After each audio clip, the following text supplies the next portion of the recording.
ভারতে এক মাস ধরে প্রধানমন্ত্রী নরেন্দ্র মোদীর হিন্দু জাতীয়তাবাদী দল বিজেপি শাসিত রাজ্যগুলোতে একের পর এক অভিযান চালাচ্ছে পুলিশ।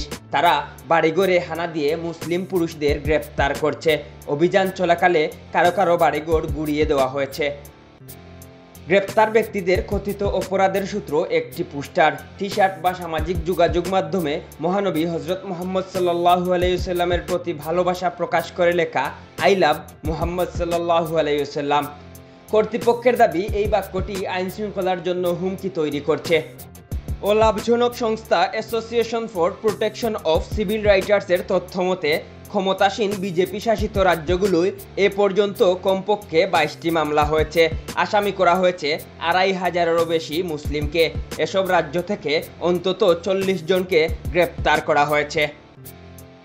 গত 4 সেপ্টেম্বর ভারতের উত্তরপ্রদেশের কানপুর শহরে মুসলিমরা মহানবী হজরত মুহাম্মদ সাল্লাল্লাহু আলাইহি ওয়াসাল্লামের জন্মদিন উপলক্ষে ঈদে মিলাদুন্নবী উদযাপন করছিলেন। এ সময় এক মহল্লায় আলোকসজ্জা করা একটি বোর্ড টাঙানো হয়। তাতে লেখা ছিল আই লাভ মুহাম্মদ সাল্লাল্লাহু আলাইহি ওয়াসাল্লাম।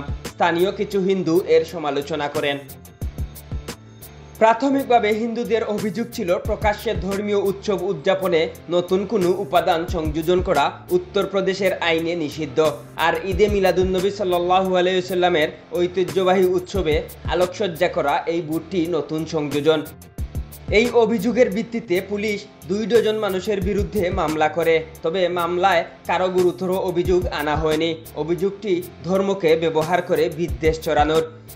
কেউ এই অভিযোগে দোষী সাব্যস্ত হলে তাকে সর্বোচ্চ 5 বছর কারাদণ্ড ভোগ করতে হবে। কানপুরের এই ঘটনায় ভারতের মুসলিম রাজনৈতিক নেতারা ব্যাপক সমালোচনা করেন। পুলিশের ওই পদক্ষেপের বিরুদ্ধে তেলেঙ্গানা, গুজরাট, মহারাষ্ট্র, উত্তরাখণ্ড ও জম্মু কাশ্মীর সহ বিভিন্ন রাজ্যে বিক্ষোভ ছড়িয়ে পড়ে। টি শার্ট থেকে শুরু করে সামাজিক যোগাযোগ মাধ্যম ভারত জুড়ে আই লাভ মুহাম্মদ সাল্লাল্লাহু আলাইহি ওয়াসাল্লাম লিখে ব্যাপক প্রচারণা শুরু হয়। কানপুর থেকে প্রায় 270 কিলোমিটার দূরের উত্তরপ্রদেশের আরেক শহর বেরেলি। কানপুরের ঘটনার প্রতিবাদে গত 26 সেপ্টেম্বর সেখানে বিক্ষোভের ডাক দেন স্থানীয় ইমাম তৌকির রেজা। এ সময় পুলিশের সঙ্গে বিক্ষোভকারীদের ব্যাপক সংঘর্ষ হয়। পরে পুলিশ পাল্টা অভিযান চালিয়ে 75 জনকে গ্রেপ্তার করে। ইমাম তৌকির রেজা তার আত্মীয়স্বজন ও সহযোগীদেরকেও গ্রেপ্তার করে পুলিশ। বিক্ষোভে অংশ নেওয়া ব্যক্তিদের সংশ্লিষ্ট অন্তত 4টি ভবন বুলডোজার দিয়ে গুড়িয়ে দেয় স্থানীয় কর্তৃপক্ষ।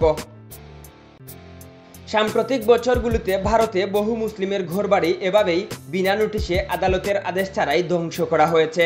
ভারতের সুপ্রিম কোর্ট বলেছেন শাস্তি হিসেবে কারো বাড়ি ভাঙা যাবে না। এছাড়া কর্তৃপক্ষকে আগে বাড়ি ভাঙার নোটিশ দিতে হবে। তবে বাস্তবে এই নির্দেশনা অনেক ক্ষেত্রেই মানা হয় না বলে জানিয়েছেন মানবাধিকার কর্মীরা। অন্যদিকে আই লাভ মুহাম্মদ সাল্লাল্লাহু আলাইহি ওয়াসাল্লাম লেখা পোস্ট বা ভিডিও শেয়ার করা গুজরাট সহ বিভিন্ন রাজ্যে আরও বহু মুসলিমকে গ্রেপ্তার করা হয়েছে। ইন্টারন্যাশনাল ডেস্ক, আধুনিক কাগজ।